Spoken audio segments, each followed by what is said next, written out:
guys, what's up? It's Alex here, and today I'm going to be asking the question, should you buy Grid 2? Now, I've got a lot of comments saying, I really like the look of this game, but should I actually buy the game, Alex? And that's what this video is going to be about, and I'm going to go through the good and bad points and give a final review score at the end of the video. Now, it's not really a review, it's just my first impressions of this game. In about a week's time, I will be posting a full review, hopefully around 15 minutes long, of what I totally think after playing the game for more time.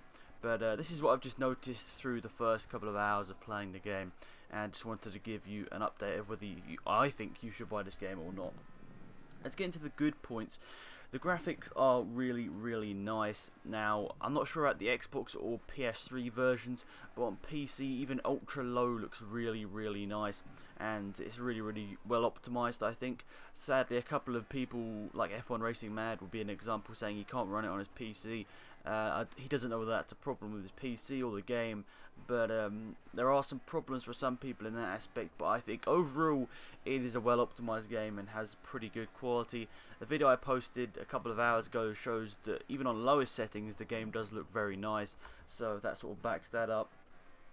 Physics overall are better than Grid 1 in my opinion, especially on the slower cars. The slower cars have, you know, are really fun to drive, but I think when you get into the category 3 and 4 and also IndyCar, the cars are really hard to control if you're new to the game. Like, I hadn't played a grid game at all in about 1.5 years, and I got on Grid 2 and I was a bit bewildered how crazy some of these cars were to drive. And I know I'm not the best driver, but it's kind of frustrating when I got in the IndyCar for the first time and I just pressed the throttle down and it spun in a circle. It's very drifty. A lot of people saying they really dislike the physics in this game.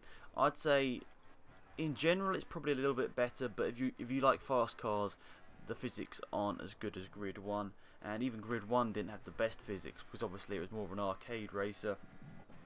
Has a really good campaign, really, really good. I'm enjoying it so far.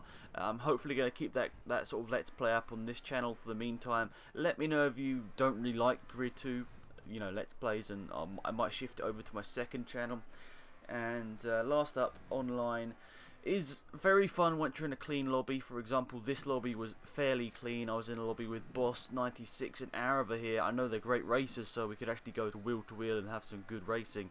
Most of the time you do get some people trying to crash into other people, but you know, once you find a great lobby, you are going to be in for some fun racing. Let's go on to the bad points now. The corner cutting online, just like you saw on your screen there, it's very frustrating once you get a little bit of a mistake. You go over the curb a bit too much, say you turn in a bit early, and it slows you down to like 20 miles an hour. And if you're going about 150 miles to 20 miles an hour, it can pretty much spin the car around by doing that, which is very frustrating, especially if you're driving an Indy car, which has so much power. That's very frustrating. That's one of the things, the key things for me at least, I'd like to see fixed if they did updates to try and get that corner cutting fixed a bit and make it a little bit better. That's kind of frustrating me and making me not play online at the moment. But overall, online's quite fun when you get in a clean lobby, as I said earlier. And there is a little bit of lag on PC. I don't know whether that's the same for Xbox and PS3. Be sure to leave a comment if you do know, just to inform some other people.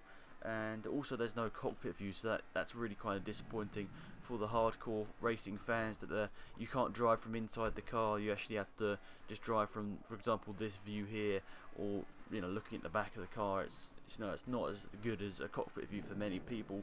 So overall, I'd give this game a 7 out of 10. And I'm sorry for Arava there. I hit him going into the final corner. Luckily he escaped and I was the one that spun there. So I think a 7 out of 10 for an initial review of this game.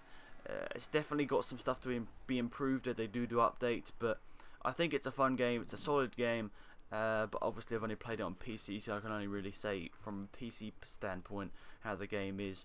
So yeah, thanks for watching guys. I'll have a sort of full review up in about a week's time when I've played the game a lot more. So yeah, have a wonderful day. It's been Alex here. Goodbye.